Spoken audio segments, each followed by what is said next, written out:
Hola, bienvenidos a una nueva emisión de noticias de la Vuelta al Mundo por France 24. Yo soy Andrés Mesa Muñoz y a continuación los titulares. En Chile, las autoridades hallan el cuerpo del último minero que estaba desaparecido tras el derrumbe del pasado jueves en la mina El Teniente, lo que eleva la cifra de fallecidos a 6. El presidente Gabriel Boric decretó 3 días de duelo nacional e instó a que se esclarezca lo sucedido.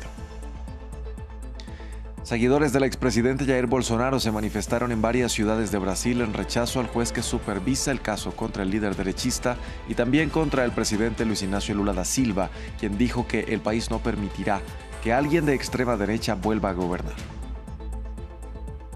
Autoridades gazatíes reportaron 40 muertos este domingo en la Franja de Gaza, 33 de ellos por disparos del ejército israelí mientras intentaban conseguir alimentos, según funcionarios palestinos, y 6 por hambre y desnutrición, de acuerdo con el Ministerio de Salud gazatí.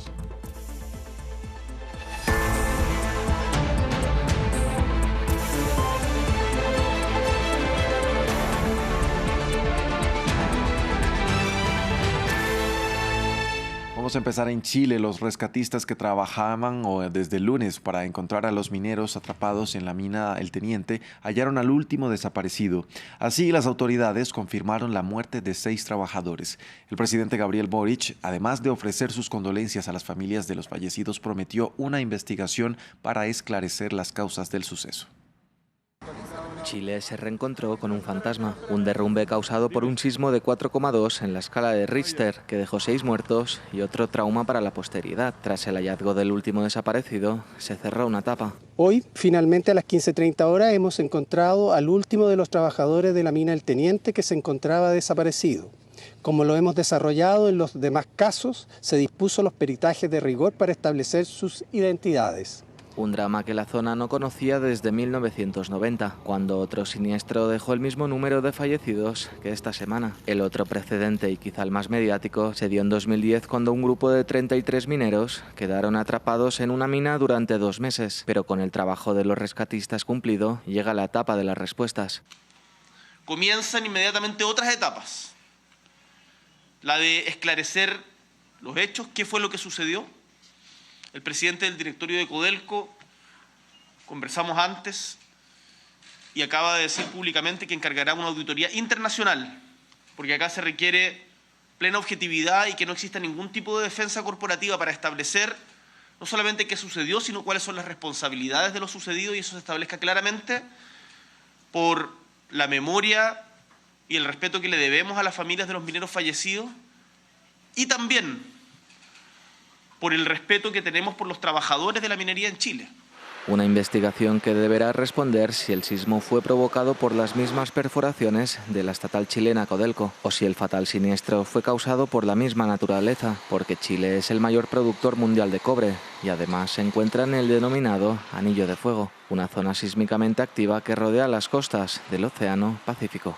En Brasil, miles de seguidores del expresidente Jair Bolsonaro salieron a las calles de Río de Janeiro. Con banderas brasileñas, estadounidenses e incluso de Israel protestaron por el proceso judicial y las medidas cautelares en contra del ultraderechista, acusado de perpetrar un supuesto intento de golpe de Estado en enero de 2023. Desde Río de Janeiro, nuestra corresponsal Valeria Sacone nos amplía. Muchas banderas de Brasil, pero también alguna de los Estados Unidos y de Israel en una manifestación aquí en Copacabana, en la playa, a favor del expresidente Jair Bolsonaro, bajo el lema Reacciona Brasil. Los manifestantes piden la amnistía y quieren reforzar la idea de una persecución contra el expresidente en un momento que el país espera que se celebre el juicio contra Jair Bolsonaro por un intento de golpe de Estado. Bolsonaro no puede participar por causa de las medidas cautelares impuestas por el juez Alexandre de Moraes, incluida una tobillera electrónica, pero hay muchos más representantes de su partido aquí hablando y también a su hijo, el senador Flavio Bolsonaro. Y en estos momentos también hay mucha polémica en el país por la aplicación de los aranceles del 50% sobre las exportaciones de Brasil, una medida por parte del presidente Trump, que está siendo vista como un regalo para el presidente Lula, que en las últimas semanas ha visto cómo su popularidad subía del 47,3% a casi el 50%, precisamente en un momento en que se ha dedicado a defender la soberanía de Brasil. Además, encuestas muestran que el 55% de los brasileños creen que fue correcto imponer medidas cautelares contra Bolsonaro ante un posible riesgo de fuga, y esta es la situación en estos momentos en un país que vive permanentemente en una precampaña electoral hasta que el año que viene, en octubre de 2026, se celebren los comicios. En El Salvador, el presidente Nayib Bukele defendió la reforma constitucional aprobada la semana pasada en la Asamblea que le permitirá la reelección indefinida. A través de una publicación escrita en inglés en la red social X, el mandatario comparó esta situación con la del sistema parlamentario de los países europeos. Escuchemos. El 90% de los países desarrollados permiten la reelección indefinida de su jefe de gobierno y nadie se inmuta, pero cuando un país pequeño y pobre como El Salvador intenta hacer lo mismo, de repente es el fin de la democracia. ¿Por qué? Porque el problema no es el sistema, es el hecho de que un país pobre se atreve a actuar como un país soberano. Vamos ahora con noticias de la Franja de Gaza. Las autoridades del enclave registraron al menos 40 muertos este domingo. De acuerdo con funcionarios palestinos, 33 de ellos por disparos israelíes en un centro de distribución de ayuda mientras intentaban conseguir alimentos. Otros 6, según el Ministerio de Salud gazatí, por hambre y desnutrición. Entre bombardeos y el hambre, la guerra continúa en Gaza. Una escuela que albergaba a palestinos desplazados en Khan Yunis fue blanco de un ataque israelí durante la noche, matando a varias personas. Destrucción total. ¿Cuál fue la culpa de los niños? Los niños estaban durmiendo en la cama aquí. ¿Cuál era su culpa? No han hecho nada. ¿Qué te harán los niños? Los has quemado y no has dejado nada. Eran niños que querían dormir. Dormían con hambre, dormían sin comida ni agua. ¿Y luego morían? Otro ataque mató a un miembro del personal de la Media Luna Roja Palestina. Mientras tanto, pese al ingreso de ayuda humanitaria autorizada por Israel, otras 6 personas murieron de hambre y desnutrición en Gaza en las últimas 24 horas, según declaró el domingo el Ministerio de Salud del enclave. No hay harina, ni comida, nada. Nuestras vidas se han vuelto inexistentes y la muerte se ha vuelto más clemente que esta vida. Nosotros y los muertos somos iguales. Juro por Dios que tenían hambre, juro por Dios mueren de hambre, juro por Dios los niños mueren de hambre y las mujeres mueren de hambre. Jóvenes como flores caen de hambre, van a la muerte para conseguir una bolsa de harina.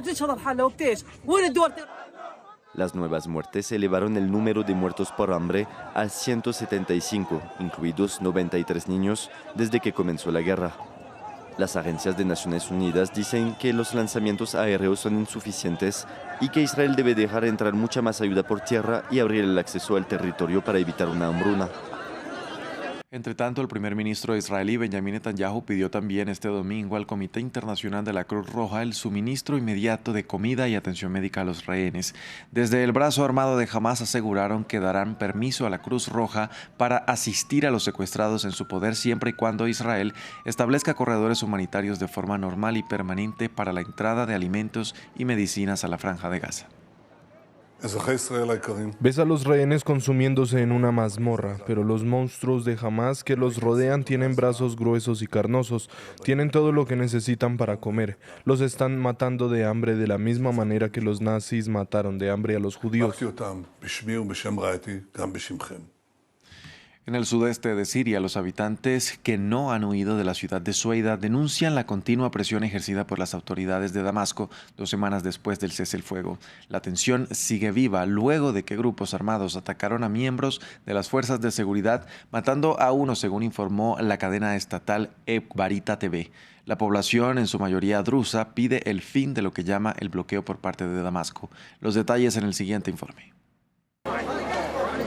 Una larga fila de espera frente a una de las pocas panaderías aún abiertas en Sueida, en el sudeste de Siria. Algunos esperan aquí desde hace horas. Es un bloqueo. No hay combustible y recibimos harina en el racionamiento. Mira la multitud. Desde el fin de los combates se cortó la carretera principal entre Sueida y Damasco. Según el Observatorio Sirio de los Derechos Humanos, grupos armados afiliados a las autoridades de Damasco obstaculizan la circulación. El gobierno culpa a los grupos drusos. Además de los alimentos, la electricidad y el agua potable escasean. Según los testigos, las milicias beduinas atacan las redes de abastecimiento de agua y destruyen los pozos de agua. Mucha gente sufre. Algunos vienen de varios vecinos hasta aquí para buscar agua. Entre el 13 y el 19 de julio, la provincia de Sueida fue el escenario de enfrentamientos entre grupos beduinos apoyados por las fuerzas del gobierno central y milicias drusas. Según el Observatorio Sirio de Derechos Humanos, al menos 1.400 personas, en su mayoría drusas, fueron asesinadas. Ejecuciones sumarias, secuestros, saqueos. ONGs y agencias de la ONU documentan numerosos abusos y señalan la implicación de las tropas afiliadas a Damasco. 2 semanas después de la entrada en vigor del alto el fuego en Sueida, los manifestantes reclaman el fin del bloqueo o la apertura de un corredor humanitario con la vecina Jordania. La multitud grita eslóganes hostiles al gobierno de Damasco y a su líder, Ahmed el-Shara. Debemos pedir cuentas a los criminales terroristas que cometieron violaciones contra todos los componentes de la sociedad en la provincia de Sueida. El Ministerio de Justicia sirio anunció el jueves la formación de una comisión para investigar la violencia entre comunidades, mientras que una profunda brecha separa ahora a Damasco de la comunidad drusa. 5 años después de las explosiones que devastaron el puerto de Beirut, las investigaciones siguen sin avances concretos. La doble detonación dejó más de 220 muertos, miles de heridos y destruyó barrios enteros de la capital. Aunque el juez Tarek Bitar logró reabrir el caso, el proceso judicial continúa bloqueado. Ningún alto cargo ha sido juzgado y el nuevo gobierno no ha retomado el expediente ni ha indemnizado a las víctimas. En este nuevo aniversario, las familias siguen esperando justicia. Lo cuenta nuestra corresponsal en el lugar, Ethel Bonet. El 4 de agosto de 2020 dejó una huella profunda en Beirut. Las explosiones arrasaron barrios enteros y cambiaron la vida de miles. Pierre Gemayel no ha vuelto a vivir en su casa. 5 años después, el edificio sigue inhabitable. Él y su familia viven de alquiler. No han recibido indemnización ni ayuda estatal. Pero la pérdida más dura fue la de su hermano Yaqub, que murió ese día. Mi alma se quebró ese día y no puedo sanar. Mi hermano Yaqub se fue sin poder despedirme. Todo lo que construyó mi padre ya no existe. Volver aquí es recordar que mi familia ya no está unida. Pierre también representa a otras familias. Lara Hayek, su clienta, sufre una parálisis cerebral desde hace 5 años. El día de la explosión, la onda expansiva arrancó una ventana de su casa.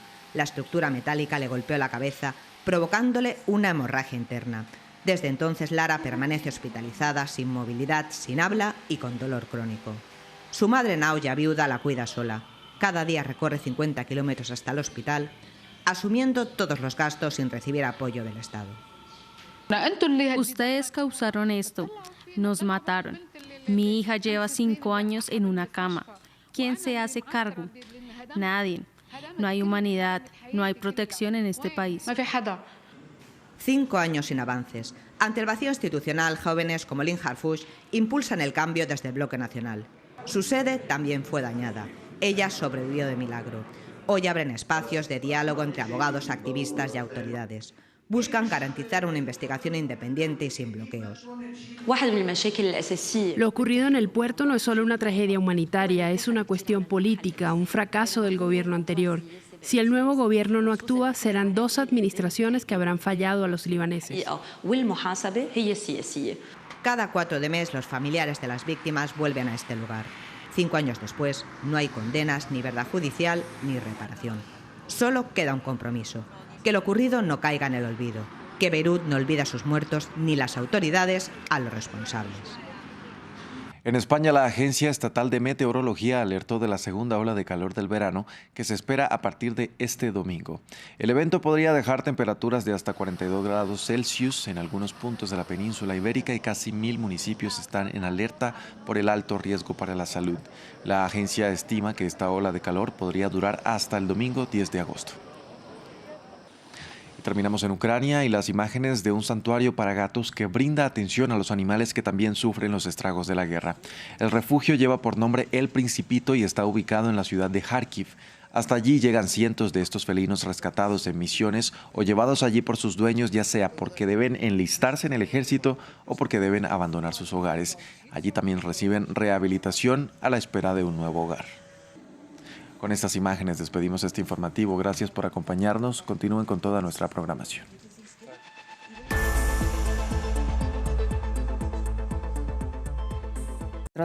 Una semana en el mundo. Cada viernes repase las grandes noticias internacionales de la semana, junto a periodistas expertos que proporcionan contexto y puntos de vista sobre los acontecimientos más relevantes de los últimos 7 días. Una semana en el mundo, en France 24 y France24.com.